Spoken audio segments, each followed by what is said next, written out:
Profits and gains from business और profession, business और profession, PGBP part 2। देखना, last class में बिजनेस का मीनिंग, प्रोफेशन का meaning, business must be carried out during the year, उसके exception देखे। Section 145 देखा जो कहता था मर्केंटाइल या कैश बेसिस पे आप बुक्स बना सकते हो, पर certain exceptions are there. Section 43 बताता है कि रिटर्न की डेट तक पे करोगे तो अलाउड, वरना नहीं। कुछ एक्सपेंसेस ऐसे हैं। अब चलते हैं, अब तक हमने इसमें सेक्शन 28 पढ़ा है जो कि क्या है, चार्जिंग सेक्शन, वो पढ़ा है। सेक्शन 32 तो डेप्रीसिएशन में पढ़ा है। वैसे इसमें एक सेक्शन 28(6)A उसकी भी बात की थी अपने, कि अगर कोई आदमी ने स्टॉक किस में बदल दिया, कैपिटल असेट्स में, stock converted to capital asset, तो आप देखो ये अपने डेप्रीसिएशन के चैप्टर में बात की थी कि मान लो कोई स्टॉक की परचेज कॉस्ट है, परचेज कॉस्ट 10 लाख, जब वो कैपिटल असेट्स में बदला at the time of conversion, यानी जैसे कि मान लो कारों की एजेंसी है, कारों की एजेंसी में कार बिकाऊ है 10 लाख वाली कॉस्ट की, लेकिन जिस दिन उसे उन्होंने डिसाइड किया कि कार बेचेंगे नहीं, अपने बिजनेस में यूज करेंगे, उस दिन का फेयर मार्केट वैल्यू हमें दे रखा है 13 लाख। तो ये 3 लाख रुपए कौन सी इनकम आ जाएगी, पीजीबीपी। कैपिटल गेन के चैप्टर के लिए कॉस्ट क्या आ जाएगी, कॉस्ट ऑफ कैपिटल असेट कितनी मान ली जाएगी, 13। कल को डेप्रीसिएशन किस पे लगाओगे आप, 13 लाख पे कल को डेप्रीसिएशन लगा पाओगे। सही है। दुकान के लिए कॉस्ट 10, जब आपने इसे असेट में बदला उस दिन मार्केट में रेट कितना है, 13, बाजार में बेचते 13, तो 3 लाख कौन सी इनकम आएगी, बिजनेस। और कैपिटल असेट्स बैलेंस शीट के लिए कितने की मानी जाएगी, 13। कल को डेप्रीसिएशन किस पे लगाओगे, 13। ठीक है ये। और स्पेकुलेशन की भी डिस्कशन की कि स्पेकुलेशन भी एक बिजनेस है, और स्पेकुलेशन का लॉस कहां से कम होता है, स्पेकुलेशन की इनकम से। स्पेकुलेशन में एंट्रीज कैसे होती हैं वो भी अपन ने बात की, वो करके दिखाया आपको। की मैन इंश्योरेंस पॉलिसी की बात की।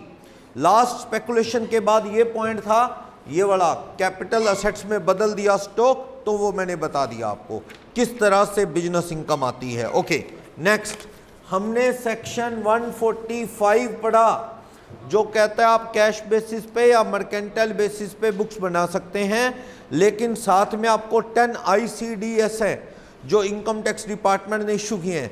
वो बात अलग है, लोगों को पढ़े नहीं कभी किसी ने, ना इनकम टैक्स वालों ने पढ़े वो ICDS। तो ICDS income computation disclosure standard हैं, वो काउंटिंग स्टैंडर्ड जैसे ही हैं। तो ICDS जो है वो फॉलो करने हैं, सेक्शन 145। फिर कहता है सेक्शन 43B, कुछ चीज़ों पे स्पेशल रूल है कि रिटर्न की डेट तक पे करोगे तो अलाउड, वरना अलाउड नहीं। कौन से, ये पूरा डिटेल में आएगा। इसमें है जैसे कोई GST वगैरह पे करना है, कुछ सरकार की पेमेंट जैसे कि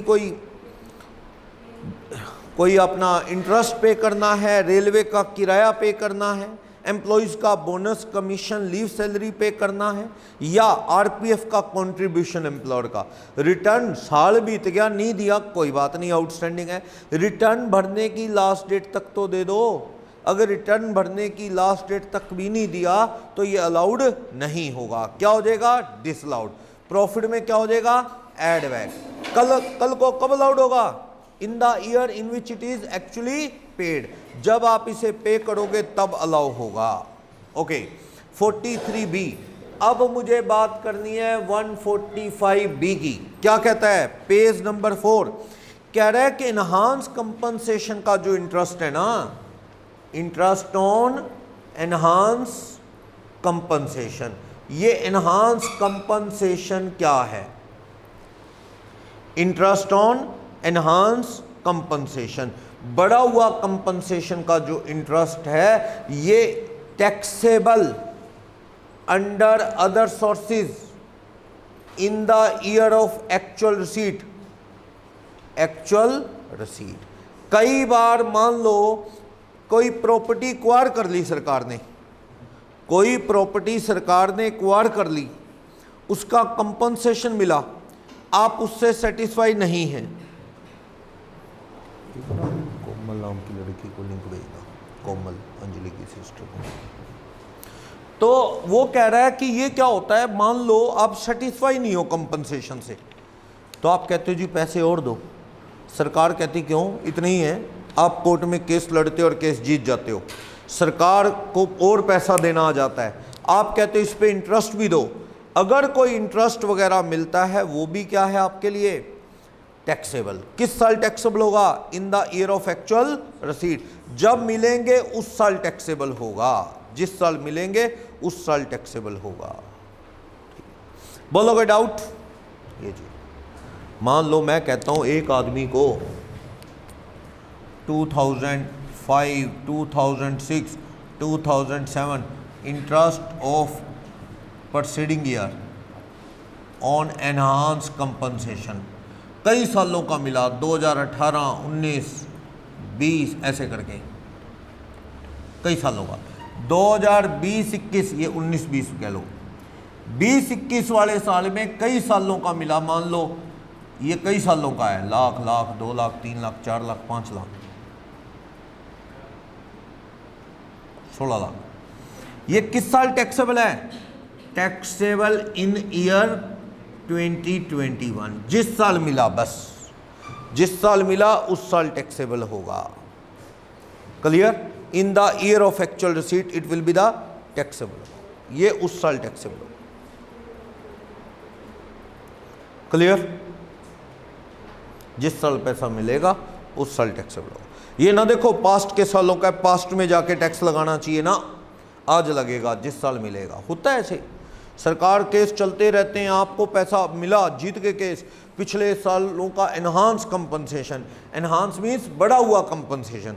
अब ये हाईवे की विड्थ बढ़ाई सरकार ने, हाईवे तो लोगों की ज़मीनें थी, सरकार ने उनको पैसा दिया एकड़ के हिसाब से, मान लो 1 करोड़ रुपए पर एकड़ दे दिया, जमींदार कहता है 1 करोड़ तो बहुत थोड़ा है, वो तो नेचर है अपनी और मांगना, वो कहते हैं 1 करोड़ तो बहुत थोड़ा है, वैसे 40 लाख का ही 1 एकड़ हो, वहाँ जब सरकार से लेने का टाइम आता तो सरकार 2 करोड़ भी दे देती ना, कहता बस 2 करोड़, ऐसे नहीं है, कोई भी हो, हम भी हो, आप हो, तो हमारी नेचर है भी सरकार से और खींचो पैसा।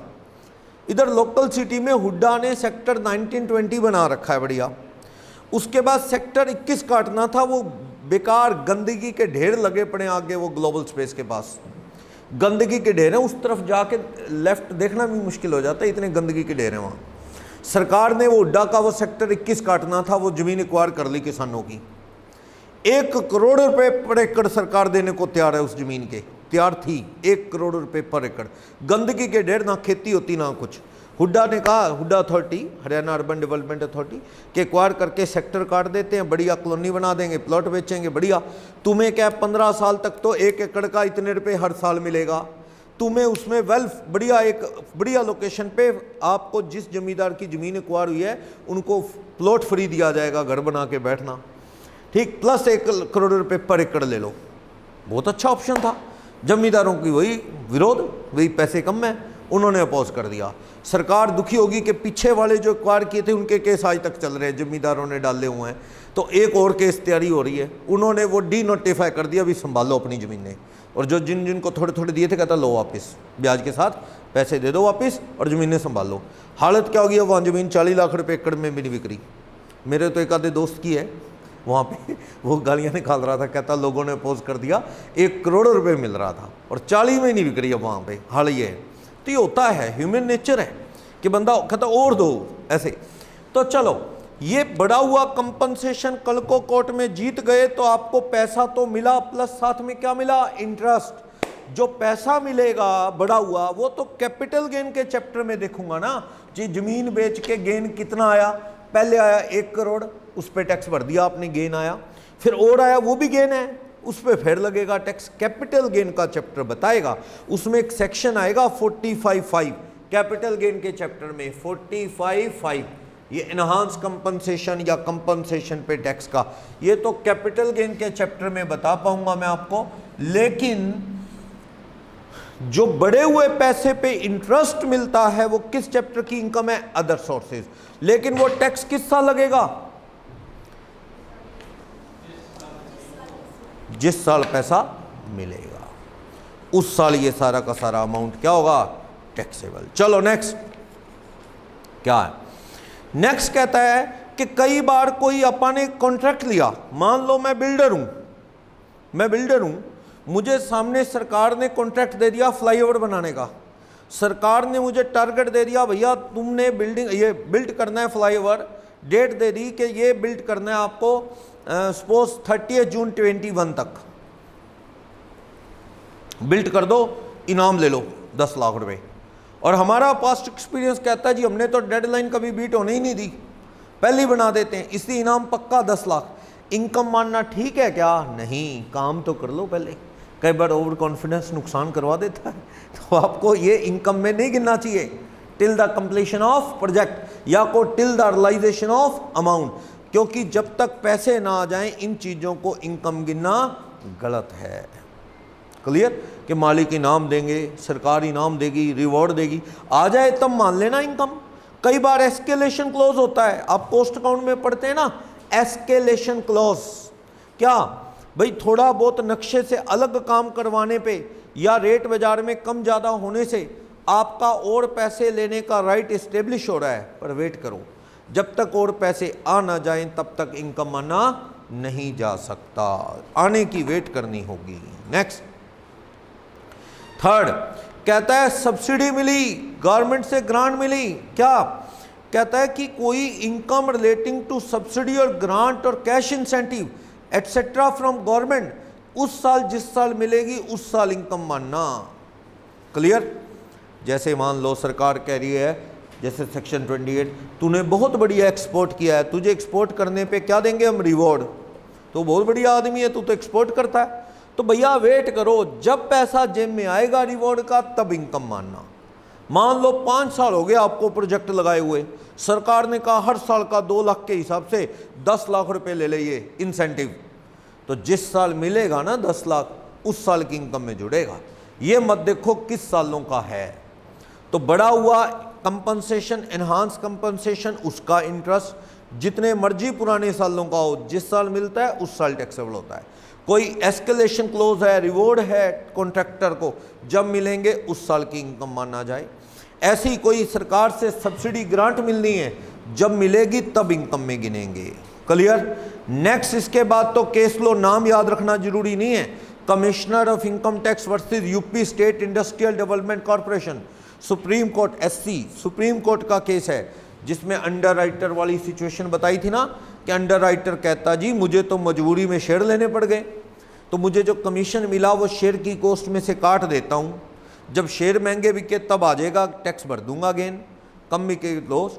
वो कहते हैं ना शेयर की कॉस्ट अपनी अपने पास रख, जो कमीशन आया उस पर टैक्स भर। क्या ये बात सही है कि जो कमीशन आया उस पर टैक्स भर?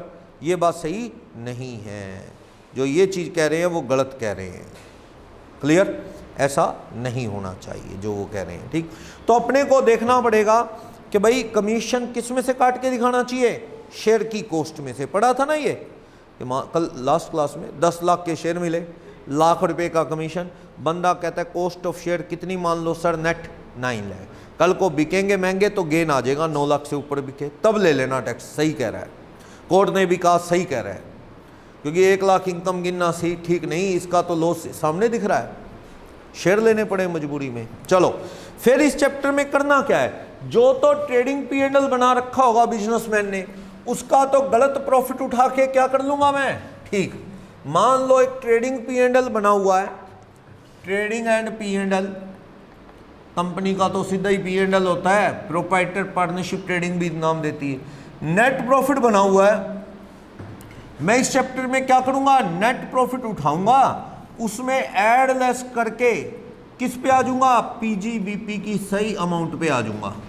कौन से एक्सपेंडिचर अलाउड और कौन से अलाउड नहीं है, ये बात माइंड में रखते हुए।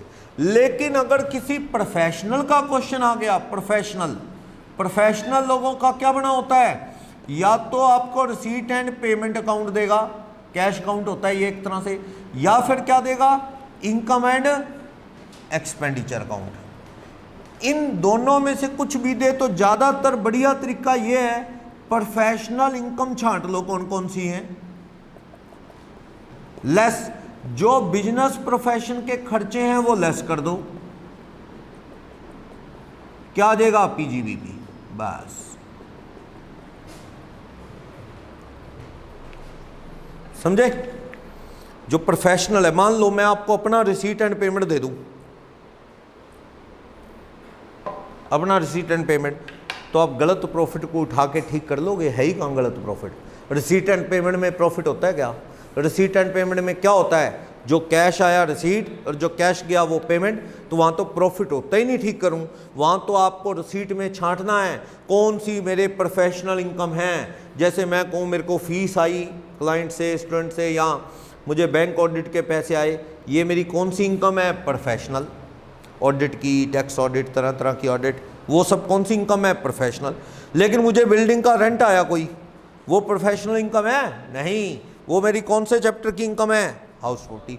थोड़ा बहुत बैंक एफडी पे इंटरेस्ट आया, वो मेरी किस चैप्टर की इनकम है, अदर सोर्सेज। वो ना लेना, आप छांट लेना उसमें से जो जो मेरी प्रोफेशनल इनकम है। लेस करना मेरे बिजनेस के खर्चे, स्टाफ की सैलरी, बिजली पानी का बिल, रिपेयर मेंटेनेंस, ठीक है, फ़ोन नेट के चार्जेस, डिप्रिसिएशन एट्सेट्रा, ये छांट लेना। हाउस प्रॉपर्टी के खर्चे नहीं, वो खर्चे जो मेरे बिजनेस प्रोफेशन के हैं।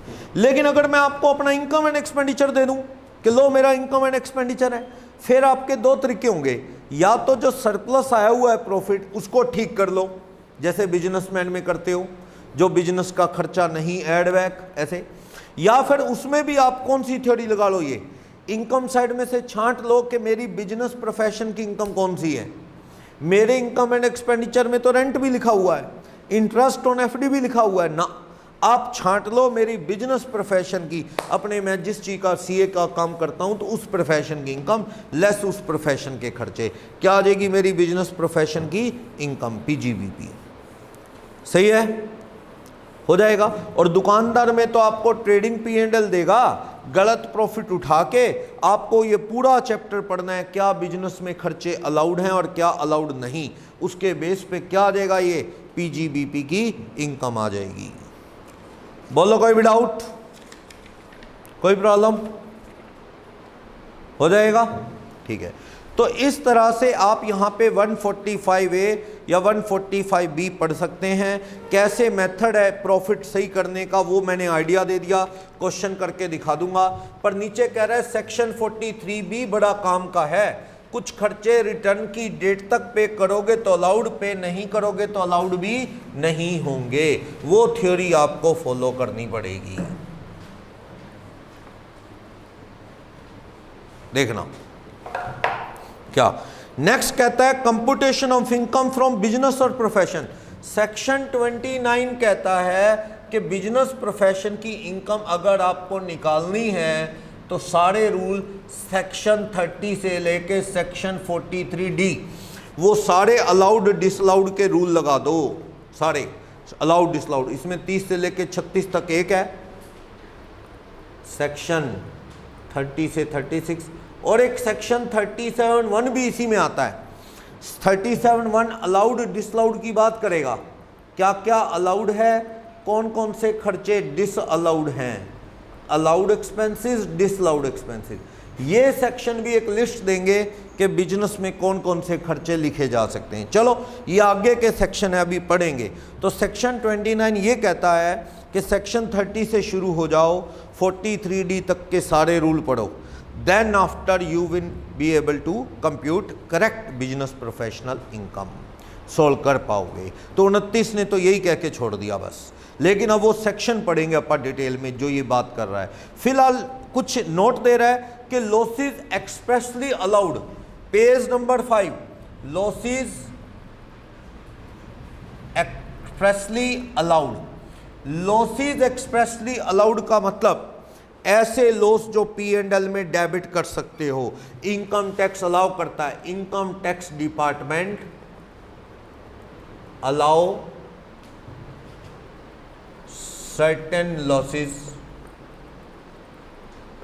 To be debited in P and L account. Income tax कहता है लिख लो पी एंड एल में, हमें कोई दिक्कत नहीं, लिख लो। ऐसे लॉसेस कौन से हैं, पढ़ो।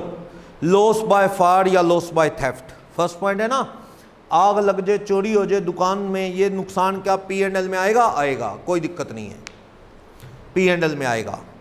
आग लग जाए दुकान में, चोरी हो जाए, नुकसान आएगा पी एंड एल में, आएगा। नेक्स्ट कहता है लॉस ड्यू टू नेग्लिजेंस और डिसऑनेस्टी ऑफ एम्प्लॉय, किसी एम्प्लॉय की डिसऑनेस्टी से या नेग्लिजेंस से नुकसान हुआ, वो आएगा पी एंड एल में, आएगा। जैसे मान लो एक एम्प्लॉय पैसे लेके भाग गया, 2 लाख रुपए लेके हमारा कैशियर एब्सकॉन्डेड, भाग गया, तो वो नुकसान पी एंड एल में आएगा, लिख लो, आएगा।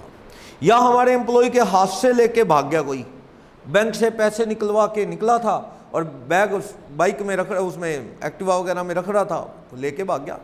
वो बाइक स्टार्ट करके रखते हैं जो बाइकर्स होते हैं, बस उड़ जाते हैं लेके। तो बड़ा रिस्क है आजकल तो, बैंकों के बाहर हो गया, ऐसी जगह जहाँ पे पता है एटीएम के बाहर हो गया, इस तरह से 1-2 केस तो ऐसे हुए हैं, वो गन दिखाते हैं एटीएम के अंदर से, कहते हैं निकाल पैसे। और आजकल तो मास्क वैसे ही डाल के घूमते हैं, शक्ल वैसे नहीं पता लगती। पहले तो वो कहते थे मास्क उतार के बैंक में आओ, अब कहते हैं प्लीज़ मास्क लगा के आओ। तो पहले तो कहते थे सीसीटीवी में दिखता नहीं, पूरा कवर किया होता है ना, एंट्री नहीं होगी, उतारो। अब तो कहते लगा के आओ।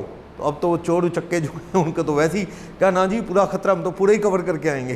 तो उनको लगा लो सीसीटीवी, क्या कर लेगा, मुश्किल है आजकल ये चीज़। तो चलो नुकसान हो जाते हैं, देखो एम्प्लॉय की लापरवाही से भी हो जाता है, लोग ही नहीं लगा के गया शाम को। वैसे लोग तो वहम ही होता है, लोग लगाओ ना लगाओ, चोरों ने तो थोड़ी लेने होते हैं लोग, मान के चलो। पर चलो फिर भी थोड़ी मेहनत तो करवाएं उनको, थोड़ा आसानी से ना हो, तो वो क्या है, हो जाता है लॉस। कभी एम्प्लॉय लेके भाग गया या उसके हाथ से कोई माल लेके भाग गया, चोरी हो गई, नुकसान पी एंड एल में आएगा। Next repayment of loan as a surety, आपने किसी की गारंटी दे दी, होता है ना कई बार। मैं बिजनेसमैन हूँ, कोई और बंदा मेरा पड़ोसी बिजनेसमैन किसी से माल ले रहा है और सामने वाला उसको जानता नहीं, सामने वाला दुकानदार कहता भाई साहब आप कौन हो, शहर में नए आए हो, ये है वो है, मैं तो आपको नहीं जानता, माल नहीं देता उधार। वो कहता जी मैं वहाँ रहता हूँ, मेरे पड़ोस में वो सुमित सर है ना, उनकी गारंटी दिलवा दूँ? क्या दिलवा दे। मेरे पास फ़ोन आया, कहता जी देखना ये माल थोड़ा सा माल है, 50,000 रुपये का, दे नहीं रहा, प्लीज़ यार गारंटी देना मेरी। अब बंदा क्या कहे, बंदा उसको ये तो कह नहीं सकता ना तेरी कोई गारंटी नहीं, बंदा फंस जाता है, हाँ कहना पड़ी जाता है, हाँ ठीक है, आपने हाँ कर दी। कल को वही हुआ, उसने पैसे दिए नहीं और अपने को देने पड़ गए, तो कोई ये नहीं कहेगा गारंटी दी क्यों थी, चलता है, बिजनेसमैन है, आज कोई हमारी गारंटी दे रहा है, कल को हम किसी की गारंटी देते हैं। सोसाइटी में यूं ही चलता है, सोसाइटी में यूं ही चलता है। अभी हम कोई प्रॉपर्टी डील कर रहे थे, सामने वाले बंदे थोड़े डिफ़ॉल्टर थे, अभी चक्कर पड़ा हुआ उसका, तो डब में प्लॉट ले रहे थे। तो अब ऐसे केस में तो थोड़ा मुश्किल होता है ना कि पैसे दे दो, बंदे डिफ़ॉल्टर हैं। फिर वो सामने वाले को कहा यार हम तो पैसे नहीं देते, रजिस्ट्री के वक्त ही देंगे, पहले नहीं देते। वो कहता फिर हम आप पे कैसे फेथ कर लें। तो कोई और बंदा बैठा था, कहता इनकी गारंटी मैं दे देता हूँ, ये पैसे नहीं देगा तो मैं दे दूँगा। बंदा वो लोकल शहर में जान पहचान होती है आपस में, तो हालांकि उस बंदे ने कुछ नहीं लेना था, वो बंदा बस जानता था अपने को। वो कहता जी इनकी गारंटी मेरी हुई, तो वो वहीं बैठा था, डील हो रही थी जब। तो कई बार ऐसा होता है सोसाइटी में जब अपन रहते हैं ना, तो किसी की गारंटी देनी पड़ जाती है और कभी कोई हमारी गारंटी दे देता है, और हम भी सोचेंगे भैया उसकी भी इज्जत रखनी है, वो बंदे ने अपने पे फेथ किया है, अपनी ओर से बोल रहा है। तो ये होता है सोसाइटी में। अगर ये फेथ ही खत्म हो जाए तो उधारी ही बंद हो जाए सोसाइटी में, काम धंधे रुक जाएंगे, उधार के बिना काम धंधे रुक जाएंगे, मान के चलो। तो श्योरिटी जो है वो देनी पड़ जाती है, और कभी कभी नुकसान भी हो जाता है, बैंक नहीं गारंटी देता। नीरव मोदी के केस में देख लो, 11,000 रुपये लुटा बैठा पीएनबी, 11,000 करोड़ रुपए। वह अब पता है क्या, अब मैं पीएनबी का ही ऑडिटर हूँ, तो पीएनबी की ऑडिट करके आया हूँ, तो उनसे बात होती है ना, उनसे कहता है ये तो पीएनबी है जो इतना बड़ा लॉस उठा गया, कहता और कोई बैंक होता तो इंसॉल्वेंट हो जाता। यानी उनको इसमें भी अच्छा दिखता है कि हमारा बैंक था जो इतना बड़ा लॉस बर्दाश्त कर गया, वरना कहता और कोई बैंक तो इंसॉल्वेंट हो जाता। चलो, loss due to repayment of loan as a surety, ये नुकसान P&L में आएगा। ये मत कहना गारंटी क्यों दी थी, चलता है बिजनेस, दुकानदारी में होता है ऐसा। Next, forfeiture of advance deposit और सिक्योरिटी डिपॉजिट। ये तो देखो सिक्योरिटी ना कई जगह तो बड़ा ही बुरा हाल है, अब मान लो मैं आपको कहूँ ट्यूशन पढ़ना है तो सिक्योरिटी जमा करवाओ, ये क्या है सिक्योरिटी? वैसे भाई फीस ले रहे हो आप, सिक्योरिटी। और ये ना हजम करने के तरीके हैं लोगों के। भाई एक बच्चे को लगाया वो डांस क्लासेस में, वो भी कहते जी 5,000 रुपये तो सिक्योरिटी अमाउंट जमा करो, प्लस डांस क्लास का 2,000 रुपये महीना, 3,000 रुपये महीना। सिक्योरिटी किस चीज़ की? बच्चा आपको दे दिया, आपके पास है, आप बच्चे के ऊपर खतरा है उल्टा, और तुम बच्चा कोई नुकसान कर देगा क्या आपका? सिक्योरिटी बस वही है। आधे पेरेंट्स तो भूल ही जाते हैं कि सिक्योरिटी जमा कराई थी वापस लेने हैं। जिनको याद रहता है उनके इतने राउंड लगवा देते हैं, उनमें से भी आधे छोड़ देते हैं, बाकी आधे जिद्दी होते हैं वो लेके हटते हैं। ऐसे ही होता है। सिक्योरिटी का अमाउंट बहुत बार फॉरफिट हो जाता है, क्योंकि आपका कोई, जैसे मैंने कोई एजेंसी ले ली, एजेंसी वालों ने मुझे कहा कि अच्छा फ़िलिप्स की एजेंसी ले ली, फ़िलिप्स वालों ने कहा सुमित 2 लाख रुपए सिक्योरिटी जमा करा दे, फ़िलिप्स का माल बेच। मैंने कहा ठीक। उन्होंने मुझसे रिटर्न में ले लिया कि सुमित 2 साल के अंदर तू फ़िलिप्स के अलावा कोई और माल नहीं बेचेगा। तूने अगर उसके बीच छिपा के भी और माल बेचने की कोशिश की फ़िलिप्स के अलावा, सिक्योरिटी जब्त। और मैं बेच रहा था और भी बड़ा ब्रांड, दिखाता सबको फ़िलिप्स था, बेचता सबको और था। ऐसे ही करते हैं दुकान वाले, मार्जिन देखते हैं जिसमें ज़्यादा हो वो बेचो। पता लगा उन्होंने मेरी सिक्योरिटी जब्त कर ली, तो ये नुकसान हो गया। अलाउड है P&L में, चलता है, एडवांस फॉरफिट हो जाता है कई बार। जैसे मान लो मैंने एक ऑर्डर दिया सामान का, मुझे चाहिए, मेरा फर्नीचर का बिजनेस है मान लो, और मुझे फोम वाली चेयर खरीदनी है। मैंने 1,000 रुपये पर पीस के हिसाब से 100 पीस बुक कर दिए लाख रुपए के। 100 पीस कितने के? 1 लाख के। राजेश ट्रेडर से, राजेश ट्रेडर कहता है सर आपको 1 लाख में दे दूंगा 100 पीस, 1,000 रुपये पर चेयर। मैंने उसको 10 रुपये पर पीस चेयर की सिक्योरिटी जमा करवा दी। 1,000 रुपये पीस है ना, 100 रुपये पीस जमा करवा दी, 10,000 रुपये जमा करवा दिए। देखो बुकिंग हुई है 100 चेयर की, किस रेट पे? 1,000 रुपये पर पीस। कितने रुपए का माल है ये? 1 लाख का। एडवांस डिपॉजिट, हमने एडवांस डिपॉजिट कर दिया है 100 चेयर के लिए। उस बंदे ने मेरे से 100 रुपये पर चेयर ले लिया है, 10,000 रुपये एडवांस। बैलेंस कितना बच गया है? 90,000 दूंगा, चेयर लूंगा, 900 रुपये पर चेयर और देना है। राजेश ट्रेडर, मेरे को मिल गया राजीव ट्रेडिंग कंपनी से राजीव मिल गया। क्या सर चेयर वेयर लेनी है क्या आपने? मैंने कहा क्या रेट? क्या 700 रुपये में दे दूंगा। मैं हैरान भी, मेरी तो बुकिंग उधर 1,000 रुपये में हुई है और ये कह रहा है 700 में। मैंने कहा यार राजीव पहले क्यों नहीं मिला? भाई अब तो मैंने बुकिंग कर ली। क्या सर किससे बुकिंग की? मैंने कहा ऐसे करके मैंने तो 10,000 रुपये एडवांस भी जमा करवा दिए, 100 रुपये पर पीस। तेरी चेयर की क्वालिटी दिखा। मैंने सोचा बाई चांस क्वालिटी डाउन हो, मैंने देखा इसकी क्वालिटी तो उससे भी अच्छी है, 1,000 रुपये पर पीस वाले से भी क्या इसकी चेयर की 700 की अच्छी। ये राजीव थोड़ा बिजनेसमैन माइंड का आदमी है। क्या सर उसकी टेंशन क्यों लेते? डूब गए आपके 10,000, ये डूब गए। मेरे को तो और 70,000 दोगे चेयर मिल जाएंगी। ये डूबे को बचाओगे तो 90 और देना पड़ेगा उधर राजेश को। इसको छोड़ो, 10 डूब गए, 70,000 मुझे दो, माल उठाओ। सही कह रहा ना ये? मेरा तो भी 80 में पड़ेगा, 10 वो डूब गए, मेरा वो वापस तो होएगा नहीं, राजेश देगा नहीं। 70 से मैं इनसे खरीद लूंगा। मेरे को चेयर कितने की पड़ी? 80। मैंने कहा फायदा, मैंने कहा राजीव आने दे। मैंने इनसे चेयर ले ली। 10,000 जो मेरा लॉस हो गया सिक्योरिटी का, ये P&L में अलाउड है? अलाउड है, चलता है भाई। व्यापार करोगे ना, ये चीज़ें आम है, बर्दाश्त करने पड़ते हैं नुकसान। आप ये देखो, हमारी ह्यूमन नेचर है। आपको अफसोस तो बहुत होगा, है ना? आपको इस चीज़ की बिल्कुल खुशी नहीं है कि भाई राजीव से 70 में मिल गई, 20,000 बच गए। आपको अफसोस है कि ऐसे ही दे दिए 10,000 रुपये। राजीव समझा रहा है, कहते सर आप ये क्यों सोचते हो? आप ये क्यों नहीं सोचते जी 70 में मिल गई 90 वाली, 20 बचे हैं, कहना 10 डूबे हैं। ये हमारी नेचर है, 10 डूबे हैं, वाकई डूबे हैं कि काश ये पहले मिला होता 70 ही लगे होते। 10,000 रुपये P&L में ये अलाउड है, लिख लो। ठहरो, राजेश आ गया, कहता केस ला लूँगा आप पे। मैंने कहा क्यों? कहता चेयर बना ली, ऑर्डर बुक हो गया, हमने चेयर बना ली, ये आपके स्टूडेंट के बैठने के काम आती है और कोई नहीं बैठता इन चेयर पे। केस लगा दिया उसने, राजेश ने, मेरे खिलाफ। मैं तो फंस गया। मेरे को तो 10,000 वो डूबे, 70 इसको दे के चेयर ले ली। राजेश पीछे ही नहीं छोड़ रहा, उसने केस डाल दिया। कहता मैं क्या करूँगा चेयर का, किसी और के काम नहीं आती, कस्टमाइज़ की हुई चेयर है, अपने बुक रेस्ट के हिसाब से इस तरह से बनी हुई। कहता आपको लेनी पड़ेगी। कोर्ट में गया, जज ने मुझे फिर फटकार लगाई। कहता फिर डील करते क्यों? सारा दिन कॉन्ट्रैक्ट एक्ट पढ़ाते हो। तो कहते कॉन्ट्रैक्ट कॉन्ट्रैक्ट फॉलो क्यों नहीं करते? मैंने कहा सर देखो वो महंगी दे रहा था सस्ती। क्या अगले ने तो बना ली ना।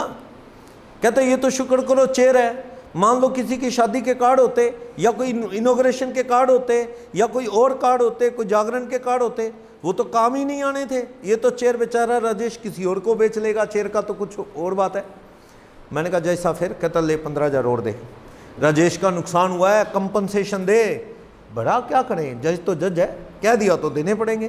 क्या ये नुकसान भी P&L में आएगा? आएगा। जब आप बिजनेस करते हैं ना तो इस तरह के लॉसेस भी होते हैं। ये भी अलाउड टू बी डेबिटेड, ये P&L में अलाउड है, आप इसे डेबिट कर सकते हो, कोई भी इश्यू इसमें नहीं है, अलाउड है। सही है? बोलो कोई भी डाउट इसमें? P&L में अलाउड है। नेक्स्ट, ये दोनों पॉइंट बता दिए मैंने, डी और ई। कंपनसेशन दिया, अच्छा ये और जोड़ लो, premature termination of employ. एक एम्प्लॉय को आपने कह दिया बेटा कल से छुट्टी तेरी ना। क्या साहब क्या हो गया? क्या सलाम नहीं बोला तूने सुबह? तेरे को पता नहीं मैं तेरा बॉस हूँ? सुबह नमस्ते नहीं बुलाता, गुड मॉर्निंग नहीं, ऐसे ही आ जाता है, छुट्टी कल से मत आना। वो कहता है ये तो कोई वजह नहीं हुई, ये तो रिस्पेक्ट करने की बात है, कोई करे ना करे, क्या ये बातें ना सिखा मेरे को, छुट्टी कल से मत आना।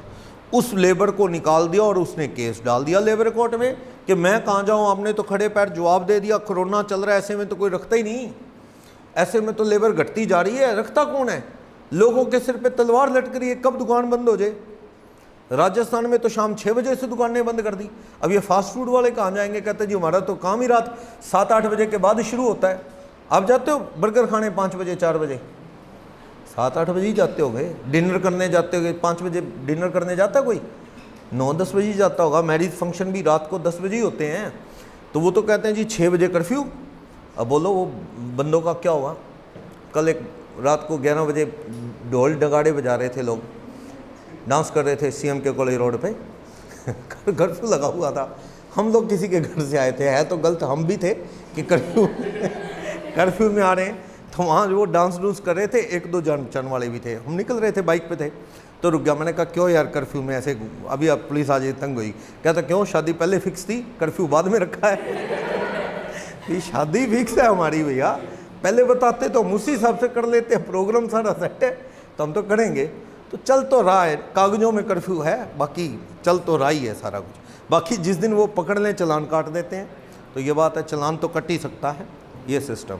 तो अब देखो कि किसी एम्प्लॉय को निकाल दिया, बेचारा कह रहे हैं मैं कहाँ जाऊँ सर। लेबर कोर्ट में केस डाल दिया उसने, और लेबर कोर्ट ने कहा बेचारे को 50,000 रुपये दो, इसका रोजी रोटी छिन गई, और काम मिलेगा जब मिलेगा, 50,000 रुपये दो, 20,000 दो। लेबर कोर्ट में लेबर केस जीतती है हमेशा, क्योंकि कोर्ट मानता है लेबर कोर्ट में कि ये तो बेचारा है, सेठ का क्या है। वुमन सेल है, वुमन कोर्ट, जिसमें वुमन जाती है अपील करने, वहाँ भी वो बेचारी है, वो केस जीतती है हमेशा। ठीक, लेबर कोर्ट में लेबर। कंज्यूमर फॉर्म में कौन कोर्ट केस जीतता है? कंज्यूमर। कंपनी के अगेंस्ट केस करके देखो कि सर ये मोबाइल गलत है, केस आप ही जीतोगे, क्योंकि जज को लगता है यार ये सैमसंग है, ये ओप्पो, इनको क्या फ़र्क पड़ता है, अरबों रुपया इनके पास, ये बेचारे के लिए तो 15,000 भी बहुत है, तो आप ही केस जीतोगे। वो बात अलग है, हम जाते नहीं कोर्ट में अपील करने, करो, खर्चा भी मिलता है सारा, जीत के केस सारा कुछ मिल जाएगा, जाना चाहिए।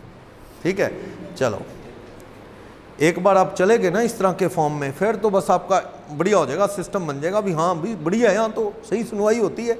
फिर आपको एक बार हेजिटेशन होती है कि यार कौन जाएगा कोर्ट में, टाइम वेस्ट होगा। एक बार आपने देखा भी बहुत अच्छा रिजल्ट है, यहाँ तो सुनवाई हुई, वॉशिंग मशीन 6 साल पुरानी थी वो नई आ गई, पुरानी आ गई, कोर्ट ने कह दिया, तो बहुत बढ़िया है।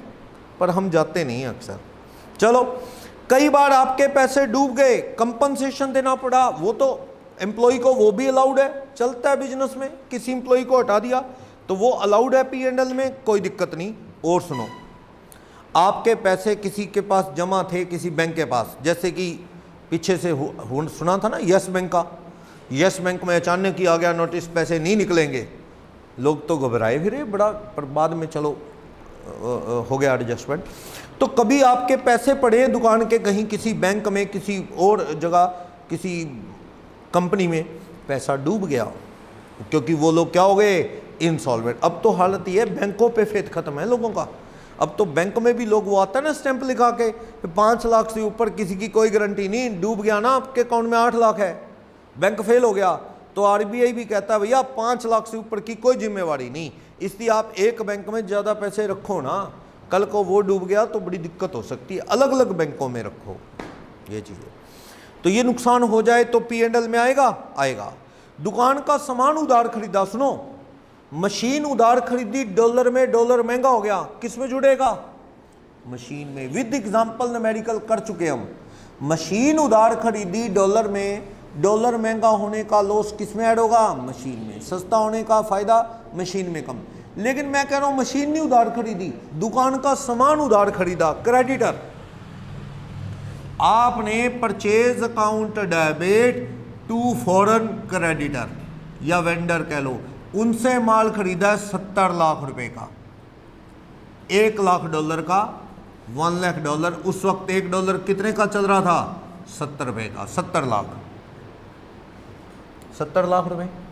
अब आप साल के एंड में आए तो फॉरेन क्रेडिटर की वैल्यू बढ़ गई, ये डॉलर बढ़ के कितने का हो गया? 1 डॉलर 72 रुपए का हो गया। तो आपको तो जब भी पे करोगे 72 लाख देने पड़ेंगे, आपके 2 लाख क्रेडिटर बढ़ गए।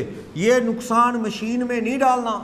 अगर ये मशीन डेबिट होती ना, मशीन के लिए उधार है, फिर तो मशीन में डेबिट कर देता। ये तो दुकान की परचेज है, ट्रेडिंग अकाउंट में कितने गए? 70, दौड़ ले जाओ P&L में, खर्चा कितना हो जाएगा? पूरा 72। तो ये नुकसान कहाँ से लेना है? फायदा नुकसान, फायदा हो तो P&L, नुकसान हो तो भी। फायदा कहाँ होता है?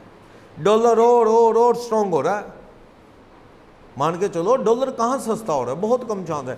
कभी एक आधा दिन अगर डाउन हुआ भी तो फिर अगले दिन फिर तेजी से बढ़ जाता है। डॉलर के मुकाबले रुपया जो है वो बहुत कम चांस है स्ट्रॉन्ग हो। चलो, सबसे बड़ी दिक्कत है हमें फॉरेन में पैसा इन्वेस्ट करने का जो ट्रेंड शुरू हुआ है ना, उस वजह से भी रुपया डाउन हो रहा है, हमारी करेंसी जा रही है। गोल्ड खरीदने आप जितना ज़्यादा गोल्ड खरीद के रखोगे, हमारा बैलेंस ऑफ पेमेंट घटता जाएगा, डॉलर स्ट्रॉन्ग होता जाएगा। कई तरह की बातें इफेक्ट करती हैं, तो वो सरकार भी कह रही है गोल्ड ना खरीदो, कि गोल्ड का सारा गोल्ड इंपोर्ट होता है हमारे पास, तो बड़ी दिक्कतें हैं। लेकिन लोगों को है गोल्ड से ही प्यार। लोग कहते हैं अर्थक्वेक आ गया, भूकंप आ गया, गोल्ड लेके तो भाग लेंगे, महंगी चीज़ है, और क्या लेके भागेंगे? बैंक का तो भरोसा नहीं, कब फेल हो जाए। शेयर्स का क्या करेंगे? कंपनियां बर्बाद हो जाए, शेयर तो कागज ही रह जाएंगे हाथ में। गोल्ड तो ऐसी चीज़ है, लेके कहीं मर्जी चल जाओ, गोल्ड तो गोल्ड ही रहेगा। तो लोगों का गोल्ड पर बड़ा फेथ है, लोग तो आज भी गोल्ड में इन्वेस्ट करते हैं, भी महंगा हो जाएगा उस पॉइंट ऑफ व्यू से। चलो, तो कभी कभी ऐसा होता है रॉ मटेरियल खरीदा उधार, महंगा हो गया फॉरेन करेंसी, नुकसान ये भी कहाँ आएगा? P&L में। नेक्स्ट कहता है सिक्योरिटी डिपॉजिट की थी टेंडर के लिए, वो जब्त होगी। होता ना, टेंडर अप्लाई करते हैं आप, उसकी टर्म कंडीशन पूरी कर नहीं पाए आप, सरकार ने कहा था रोड बनानी है इतने दिन में, आपने लाख रुपए सिक्योरिटी, वो तो सिक्योरिटी लेते हैं कि कहीं बीच में तू चला जाए छोड़ के, हमें और टेंडर निकालना पड़ेगा, तो सिक्योरिटी लेती है सरकार कि बीच में आप काम ना छोड़ दें। तो आपने सिक्योरिटी दे दी, लेकिन काम पूरा कर नहीं पाए, काम मुश्किल ही बहुत था। रोड बनानी थी, एक रोड, ठीक है, आपको था बन जाएगी इतने, 1 करोड़ का कॉन्ट्रैक्ट ले लिया। जब JCB मशीन लगाई ना रोड उखाड़ने के लिए पुराने वाली, तो नीचे से रॉक की सरफेस निकलाई, पथरीला है सारा नीचे, आपको था मिट्टी होगी, शाम को उखाड़ देगी JCB मशीन, पता लगा ना JCB मशीन के बस का नहीं है, पत्थर है नीचे। आप घबरा गए भी, ये तो कॉन्ट्रैक्ट ही बड़ा महंगा पड़ेगा, इसको उखाड़ना ही आसान नहीं है रोड को, तो आपने बीच में ही हाथ खड़े कर दिए, मैं नहीं परफॉर्म कर रहा। सरकार ने वो सिक्योरिटी क्या कर ली आपकी? फॉरफिट। ये नुकसान P&L में आएगा, आएगा। तो ये पूरी लिस्ट है कि एम्प्लॉय को कंपनसेशन दिया, प्री मैच्योर टर्मिनेशन का, कॉन्ट्रैक्ट के ब्रीच में आपको कंपनसेशन देना पड़ा, एडवांस सिक्योरिटी आपकी फॉरफिट हो गई, लॉस ड्यू टू थेफ्ट या फार, लॉस ड्यू टू नेग्लिजेंस और dishonesty of employees, foreign currency महंगी सस्ती होने से क्रेडिटर को एक्स्ट्रा देने पड़े, वो नुकसान। ये सब P&L में लॉसेस क्लियरली अलाउड हैं। किसी की गारंटी दी आपने तो नुकसान उठाना पड़ा, अलाउड, P&L में अलाउड है।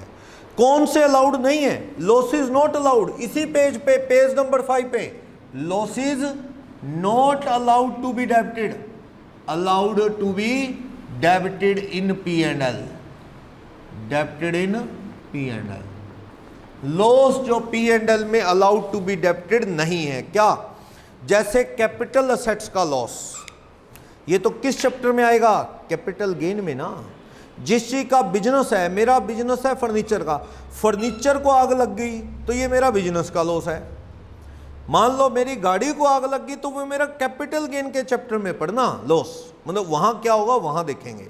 सीधी सी बात है, असेट का लॉस तो कैपिटल असेट्स के चैप्टर में देखो, बिजनेस के स्टॉक का लॉस बिजनेस के चैप्टर में लॉस में डालो।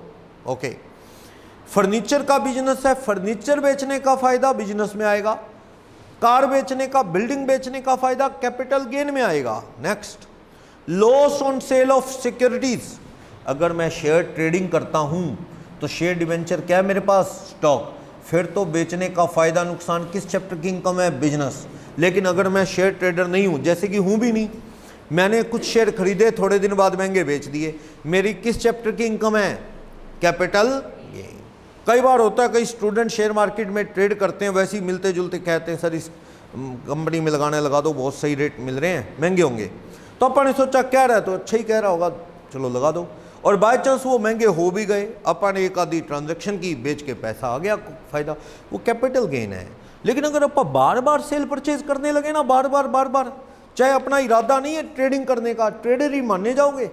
जब ट्रांजैक्शन बहुत ज़्यादा हो जाए, अब आपको जी ज़्यादा से मतलब कोई नहीं, फिक्स रूल नहीं है।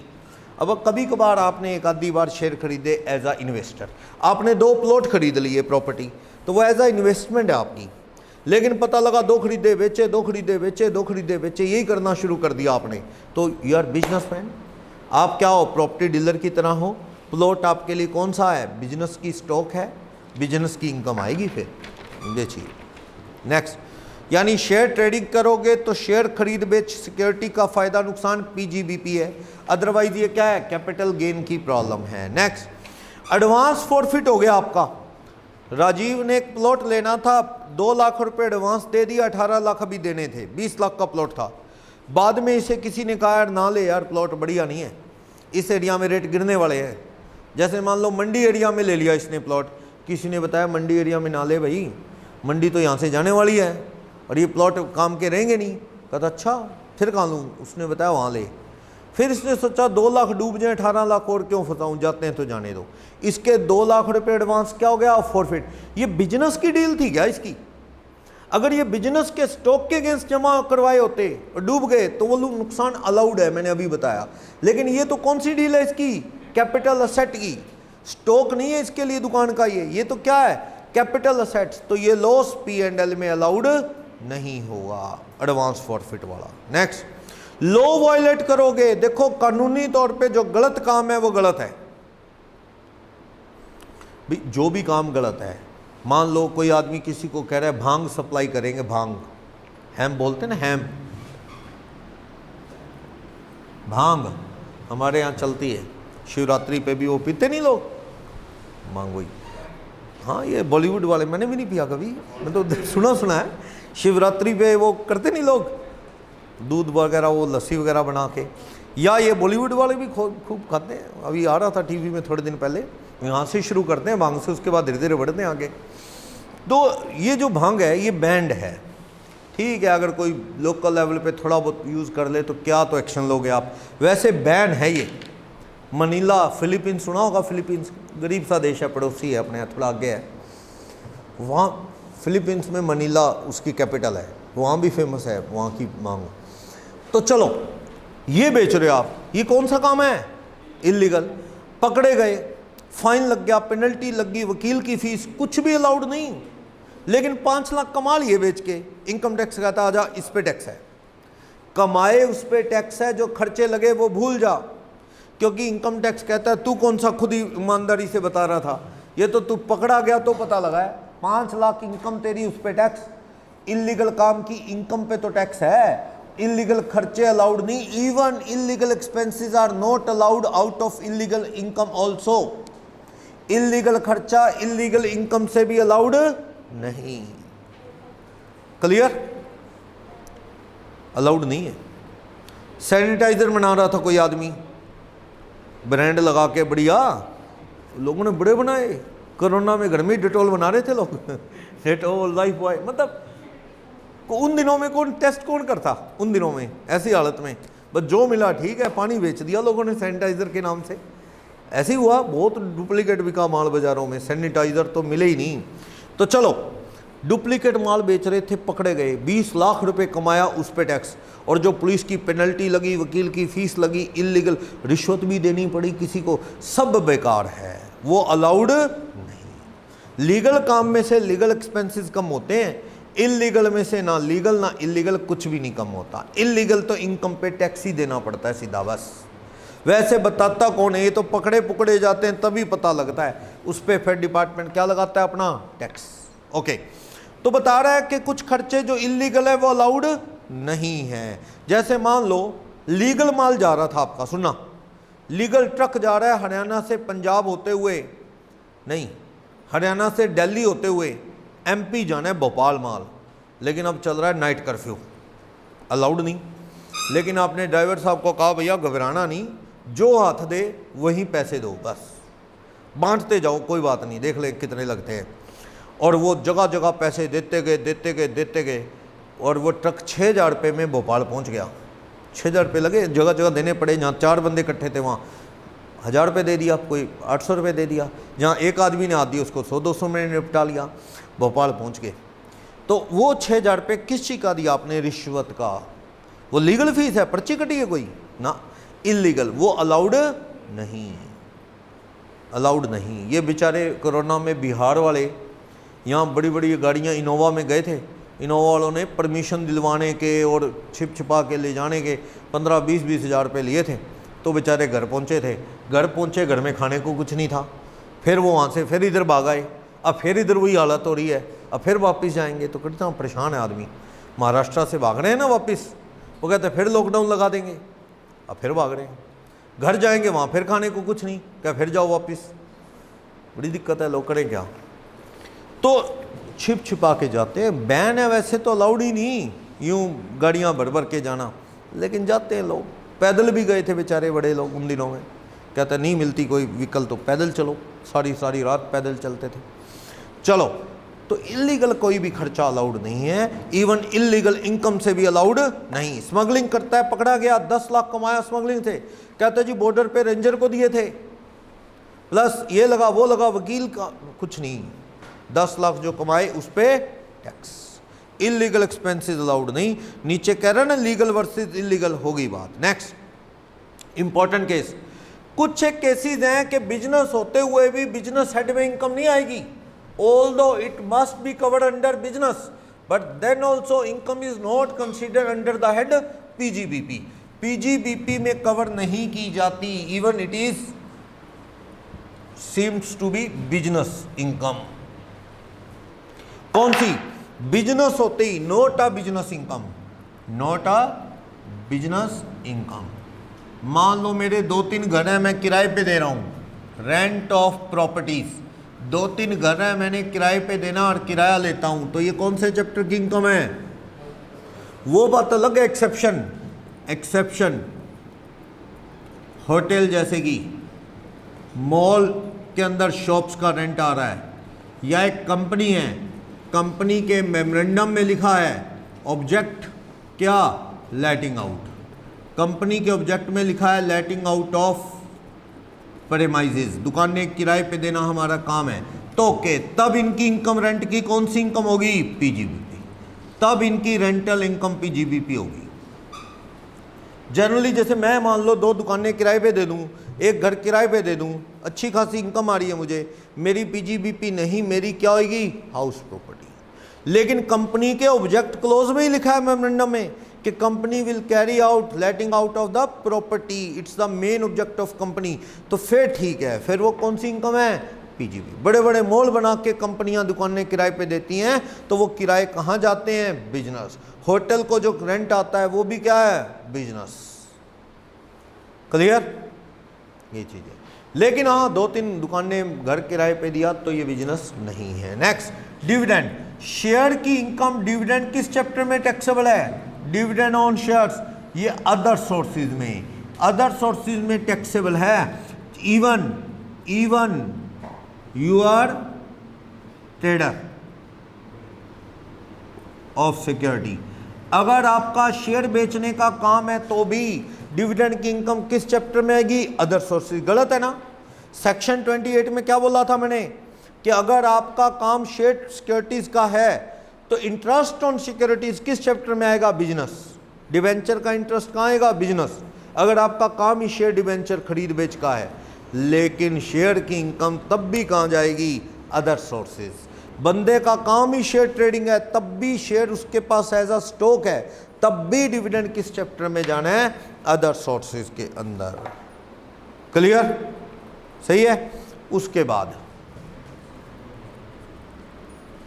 बाद वो कहता है कैजुअल इनकम, जैसे लॉटरी वगैरह, कार्ड गेम, पत्ते खेलना, सब अदर सोर्सेज। एक आदमी का काम ही यही है, सुबह से बैठता है, शाम तक पत्ती खेलते हैं, एक के बाद दूसरी गेम, तीसरी गेम, तब भी आपकी इनकम कौन सी इनकम होगी? Other sources. पत्ते खेलना, लॉटरी, मैच पे पैसा लगाना, शर्तें लगाना, ठीक है, ये सब क्या है? कई लोगों की आदत होती है, वो ये हैबिट होती है। गोवा जाओ, वहाँ अपने लोकल बंदों के कैसीनो हैं, आपको पता होगा, घूमने जाते हैं लोग फ्री फंड में, तो वो वहाँ पे ऐसे ही है, लोग 50-50 लाख रुपए हार के जाते हैं वहाँ। ऐसे ही है, ये शौक होता है जुआ खेलना, चाहे कितने ही पैसे हो बंदे के पास, बंदे का खूब पैसा है, आग लगाए ना ख़त्म हो, फिर भी पता नहीं जुआ खेलने जाता है। भी जीत के करेगा क्या? भी इतना पैसा है, जीत के भी क्या करेगा? उस हैबिट है, ठीक है ना, तो वो खेलने जाते हैं। तो पत्ते खेलना, तंबोला में लगाना, लॉटरी खरीदना, तो वो सब क्या है? अदर सोर्सेज की प्रॉब्लम है। उसका फ़ायदा अदर सोर्सेज में, कैजुअल इनकम में जाएगा, बिजनेस में नहीं। क्लियर? 3 कौन कौन सी? कैजुअल, ये कहाँ आएगी? Other sources. शेयर का डिविडेंड, चाहे आप शेयर ट्रेडर ही क्यों ना हो, तो भी कहाँ जाएगा? Other sources. हाउस प्रॉपर्टी की इनकम, यानी लेट आउट करोगे प्रॉपर्टी, तो it will be covered under the chapter house property, business नहीं। बट एक्सेप्शन बता दिए, होटल या मॉल की दुकानें या कंपनी का काम ही क्या हो, ऑब्जेक्ट प्रॉपर्टी लेट आउट करना, तो it must be covered under the chapter PGBP. Next, business expressly, losses expressly allowed के बाद बिजनेस एक्सपेंडिचर एक्सप्रेसली अलाउड। अब ये कह रहा है बिजनेस के expenditure expressly allowed, clearly allowed. Expressly means clearly allowed. कौन कौन से? सेक्शन 30, बिजनेस प्रीमाइजेस के खर्च। हाँ जी, बिजनेस प्रीमाइजेस के कौन से खर्चे हो सकते हैं? किराए पे है तो रेंट हो सकता है, अपना है तो रिपेयर हो सकती है, रिपेयर रेनोवेशन, इंश्योरेंस हो सकता है, और क्या खर्चे होंगे? वाइट वॉश करवा लिया, रिपेयर करवा ली, किराया है तो किराया दे दिया, अपनी है तो डेप्रिसिएशन हो गया, ये सब अलाउड है। सेक्शन 31, प्लांट एंड मशीनरी के खर्चे क्या हो सकते हैं? प्लांट एंड मशीनरी की रिपेयर हो सकती है, डेप्रिसिएशन हो सकता है, इंश्योरेंस हो सकता है, एटसेट्रा। ये सब भी प्रॉफिट एंड लॉस में अलाउड है, सेक्शन 31 कहता है। ये P&L में अलाउड है। सही है। सेक्शन 30 क्या बताता है? बिल्डिंग के खर्च। 31 क्या कहता है? मशीनों के। और मशीनों के खर्च करते वक्त कैपिटल वर्सेस रेवेन्यू देख लेना, capital expenses versus revenue expenses. पढ़ते हो ना अकाउंट में कि ये तो सेट में जाता है, ये P&L में नहीं आता, ये रेवेन्यू P&L में डेबिट होता है। पहली बार पेंट करवा रहे हो, पहले पेंट ही नहीं करवाया बिल्डिंग पे कभी, तो कैपिटलाइज होगा, बिल्डिंग में जुड़ेगा, P&L में आएगा नहीं। ठीक है ना। तो देखना पड़ेगा, मशीन को लाने का खर्चा मशीन में ऐड होगा, कैपिटलाइज होगा, P&L में नहीं आएगा। मशीन खराब होगी, दोबारा ठीक करने के लिए भेजी, ठीक होके आई तो किराया पड़ गया, वो किराया P&L में आएगा। क्लियर। तो ये कैपिटल वर्सेस रेवेन्यू का सही है। एक केस सुनना, इसमें बहुत अच्छा है, बताना ये P&L में अलाउड होगा कि नहीं। क्या हुआ, मान लो म्युनिसिपैलिटी का यहाँ खंबा नहीं है, अब तो लगे दो, कंप्लेंट डाली थी, 2 लगा गए, एक की बजाय यहाँ। तो म्युनिसिपैलिटी का पोल नहीं है, यहाँ कनेक्शन आ रहा है, वो ऐसी बांस पे लगा हुआ है या कुछ। म्युनिसिपैलिटी में बात की गई, यार हमें कनेक्शन दो यार, ऐसे तार ऐसे किसी रिस्की है, बिजली की तार ऐसे गिर जाए कर जाए। वो कहे सर आपके लिए कौन तार लगाएगा, एक कनेक्शन के लिए कौन लगाएगा। तो मैंने कहा फिर हम क्या करें, हम बिजली ना चलाएं, कनेक्शन ना लें। वो कहता है सर ऐसा है, हमारा रूल है कि 4-5 लोगों की फाइल बनती है, फिर पोल लगता है, फिर कनेक्शन देते हैं, वरना हमारे पास कौन सा भंडार भरे पड़े हैं, पैसे ही नहीं है। तो मैंने कहा फिर, कहता सर ऐसा करो, आप फाइल लगा दो, अपने खर्चे पे पोल लगा दो। पोल लगा देंगे हम देंगे, पैसे आपके लगेंगे सारे। मैंने कहा चलो ठीक है। मैं 15,000 रुपये लगा, मैंने दे दिया, और अपने प्रीमाइसेस अपने इंस्टीट्यूट के लिए वहाँ पोल लग गया। वो पोल पे मेरा कोई राइट है देखा जाए? वो पोल तो सरकारी हो जाता है, सरकारी जगह में लग गया बस। अपने को तो ये है कि चलो बिजली आराम से आ जाएगी अपने को, तो वो नुकसान है, खर्चा है, कहाँ जाएगा? P&L। जैसे मान लो कि क्या हुआ, आपके कोई दुकान है, उसके बाद बहुत बड़े बड़े गड्ढे हैं, कस्टमर आता है बड़ा परेशान होता है जी, ना पार्किंग की जगह है, बारिश में तो वैसे ही समझो बुरा हाल है, आने का रास्ता नहीं। आप भी बड़े परेशान, ग्राहक खराब होते हैं। ऐसे कोई रेस्टोरेंट हो, कोई ऐसा हो जहाँ पे लोग बढ़िया तैयार होके आ रहे हैं, और पता लगे भी पार करके जाना है ये समंदर, तो कैसे जाएंगे? ईंटों पे पैर रख रखे तो नहीं जा सकते, जेंट्स तो फिर भी निकल जाए, लेडीज़ के लिए तो और भी ज़्यादा मुश्किल है। तो फिर क्या करें? वो कहे रेस्टोरेंट और देख लो, और रेस्टोरेंट देख लो भैया, यहाँ क्या जाना है। तो बंदे ने सोचा ये म्यूनसिपलिटी तो करवाने से रही थी, खुद के पैसे लगा के इंटरलॉक टाइलें लगवा दी, 25,000 रुपये लग गया, सारा बढ़िया हो गया वो। अब वो 25,000 आपकी एसेट है क्या? किस चीज़ की एसेट? सरकारी जगह में खुद के पैसे लगा के ईंटें लगा दी, कल को उखाड़ने आएंगे सारी उखाड़ ले जाएंगे, आपका कुछ नहीं होता। ये 25,000 रुपये कहाँ डाला जाएगा? P&L। इनकी फैक्ट्री है मान लो रमन की, नहर के दूसरी तरफ है ना, एक कैनाल जाती है, और इस तरफ बढ़िया रोड है, इनकी फैक्ट्री दूसरी तरफ है। इनको ना ऊपर से घूम के आना पड़ता है, 3 किलोमीटर दूर रास्ता ही वहाँ है। अब सरकार के पास इतने पैसे कहाँ हैं? अकेले के लिए एक ओवर ब्रिज बना दे हर जगह। सरकार कहती यहाँ फैक्ट्री क्यों बनाई थी, वहाँ बना लेता जहाँ रास्ता आसान हो। ठीक है, सरकार भी क्या करे। ये कहता जी हमें तो बड़ी दिक्कत है, 2.5-3 किलोमीटर घूम के आना पड़ता है। कहता हमारे तो कोई पॉलिटिकल लिंक भी नहीं है। कहता जी किसी को सिफारिश लगा के बना लें। सरकार कहते फिर पैसा खर्च। कहता मतलब? कहता फाइल लगा, पास कर देंगे, तो अपना पैसा लगा के छोटा ओवर ब्रिज बना ले इस नहर पे, ज़्यादा बड़ी नहीं है, 20 फुट की है। क्या तेरा अपना पैसा लगेगा, ओवर ब्रिज बना ले, फिर टपाता रहे ट्रक उसके ऊपर आराम से। तो इसने कहा ठीक है, इसका ₹1,00,000 लग गया, ओवर ब्रिज बना लिया इसने। वो ₹1,00,000 P&L में आएगा कि सेट में? P&L। इसका क्या है, वो सरकार की है नहर, तो कल को ये थोड़ी उस पर इसने क्रॉस करके वो दोनों तरफ गेट लगा के लॉक लगा दिया, कहता हमारा ट्रक जाएगा, हमने बनाई। ऐसे नहीं होता, ये ऐसी है। इनकी भी फैक्ट्रियाँ पास है आपके, ये वेट करें, रमन को बेचैनी ज़्यादा है, रमन बनाएगा, हम जाएंगे आराम से। ऐसे ही होता है। दुकान के बाहर रोड बना लो तो ये थोड़ी है सारे मोहल्ले के ट्रक रोक दोगे, ये पैसे मैंने लगाए नहीं जाने दूंगा, ऐसे नहीं होता। तेरे को ज़्यादा जल्दी बना ले। इसने बना ली, ₹1,00,000 लग गए P&L में। होता है, लोग तो पोल रखवाते हैं। ये आपने बड़े बड़े ये शॉपिंग कॉम्प्लेक्स देखे होंगे, इसके बाद ट्रांसफार्मर पड़ा होता है, देखा होगा, ये फैशन कैंप और ये ट्राइडेंट वाले, और इनके बाद ट्रांसफार्मर पड़ा है ना, सरकार नहीं रखती। कई बार आप ऐसे ही जाते जाते 2 गालियाँ दे जाते हो, क्या हमारे बिजली नहीं आती, इनके दुकान के बाद ट्रांसफार्मर रखा पड़ा है। आपको फील तो होता है ना, भी देखो इनके लिए सरकार ने ट्रांसफार्मर रख दिया। सरकार ने नहीं रखा, पैसे खुद के लगते हैं।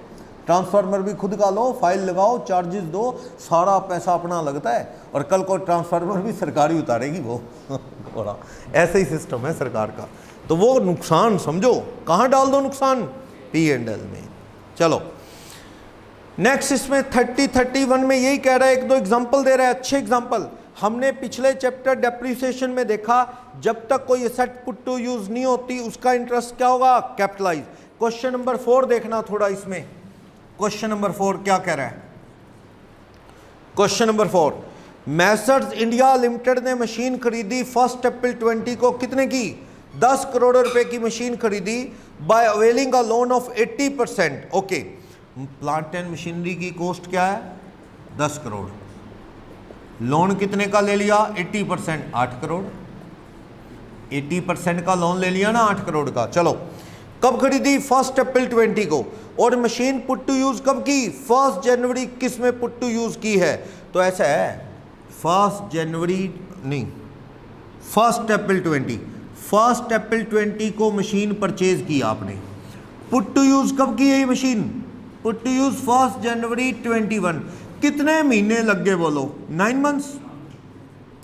इंटरेस्ट टू बी कैपिटलाइज, कितना इंटरेस्ट जुड़ेगा सेट की कॉस्ट में? आप कहना 10 करोड़ कितने परसेंट लोन का इंटरेस्ट है? Interest on loan 10% per annum है, तो 10% पर एनम कितने महीने का है? 9 मंथ्स का। तो कितना हो गया?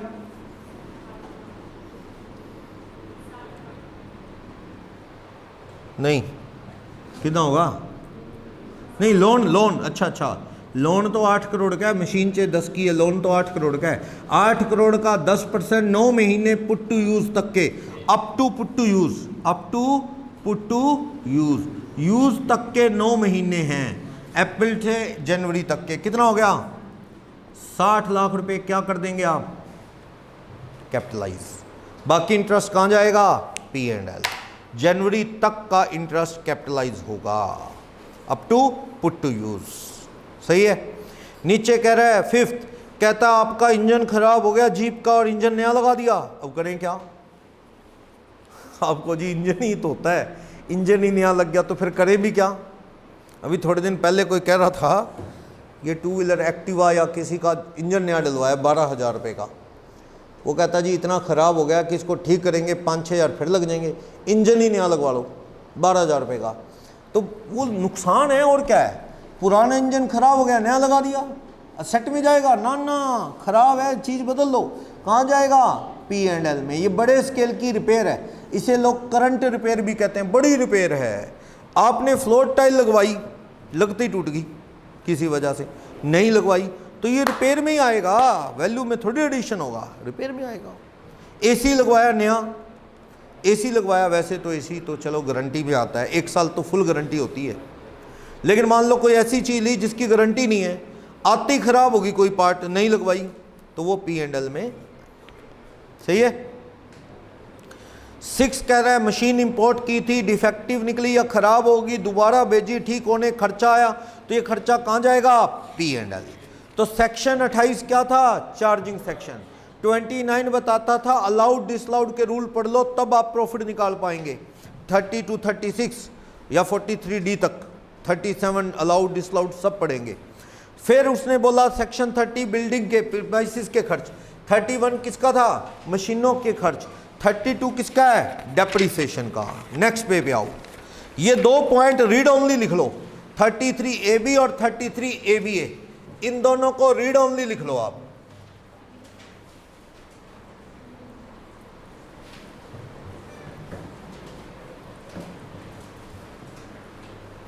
रीड ओनली क्या है?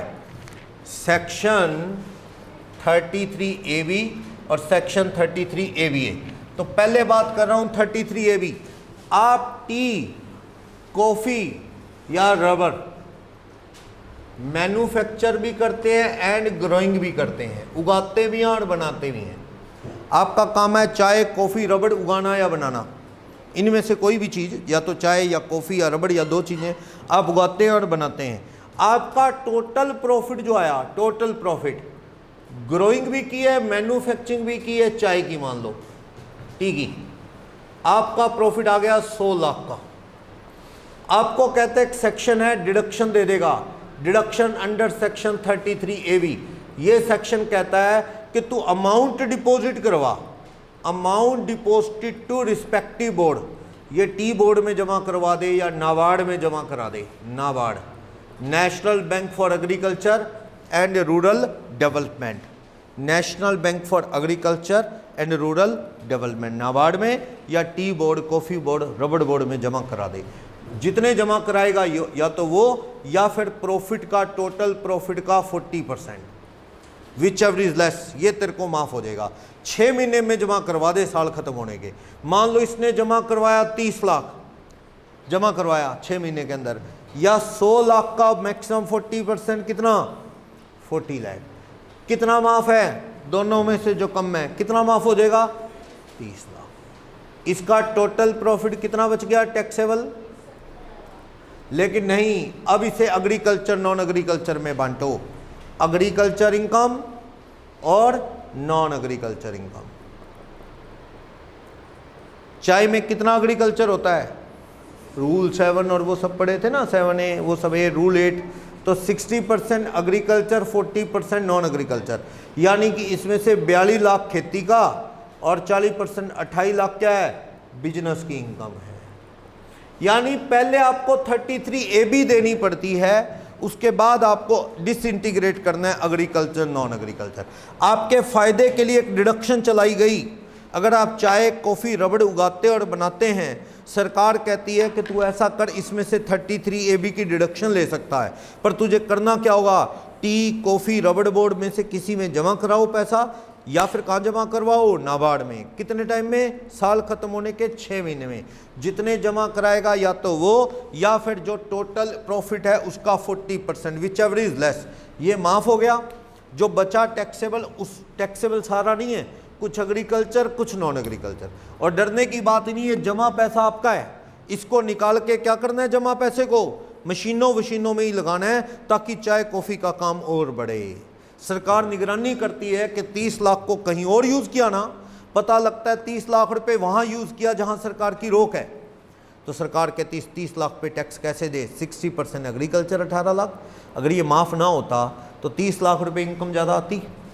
30 लाख का 60% खेती में जाता, 40% बिजनेस में। तो जब तूने ये पैसे का मिसयूज़ किया निकाल के नाबार्ड से या टी बोर्ड से, तो जितना पैसा मिसयूज़ किया उसका 60% एग्रीकल्चर, 40% क्या होगा, बिजनेस। सरकार ने पंगा क्यों चलाया, ताकि वो चाहते हैं कि टी कॉफ़ी रबड़ बोर्ड में मशीनों में पैसा और ज़्यादा लगे। आप जमा कराओगे टैक्स बच इनकम माफ़ करवाने के लिए, जमा पैसे को निकाल के लगाओगे कहाँ, टी कॉफ़ी रबड़ के बिजनेस में ही। सरकार चाहती यही है कि ताकि ये इस तरह के बिजनेस को बढ़ावा मिले, सरकार ये चाहती है। क्लियर। और सीए साहब की रिपोर्ट ज़रूर ले लेना, अगर वो रिपोर्ट लगी है तो डिडक्शन मिलेगी, वरना डिडक्शन नहीं मिलेगी। क्लियर, ये चीज़ है। नेक्स्ट कहता है साइट रेस्टोरेशन, सेम सही है। 33AB है, सरकार से आप कॉन्ट्रैक्ट लेते हो जमीन से कुछ मिनरल्स निकालने का, तो जितना टोटल प्रॉफिट आएगा जमीन से मिनरल वगैरह निकाल के, मान लो 200 लाख का आ गया, उसका आपको कितना माफ होगा, 33ABA में डिडक्शन मिलेगी आपको कितनी, या तो amount deposited to petroleum ministry, deposit कर दो, या फिर 20% of profit, whichever is less. मान लो इसने 50 लाख जमा कर दिया, या 200 लाख का 20% मैक्सिमम कितना, 40, दोनों में से कम क्या है, 40 लाख माफ हो गया। टैक्सेबल PGBP कितनी आ गई, टैक्सेबल इनकम, इसमें खेती का कोई चक्कर नहीं है, 100। ये पेट्रोलियम मिनिस्ट्री के पास जमा पैसा भी आपका है, इसे निकाल के इसी ऑयल ढूंढने का, एक्सट्रैक्ट करने का बिजनेस है आपका, उसी में लगा दो बस, सरकार ये कहती है। यानी 33AB और ABA नॉलेज के लिए याद रख लो, एग्जाम पॉइंट ऑफ व्यू से आपके सिलेबस इंटरमीडिएट में एप्लीकेबल नहीं है। अब लिख लो ऊपर 33AB और ABA, just for knowledge. Clear. चलो, वैसे 115 BAC ऑप्ट कर लेना तो ये दोनों नहीं मिलती।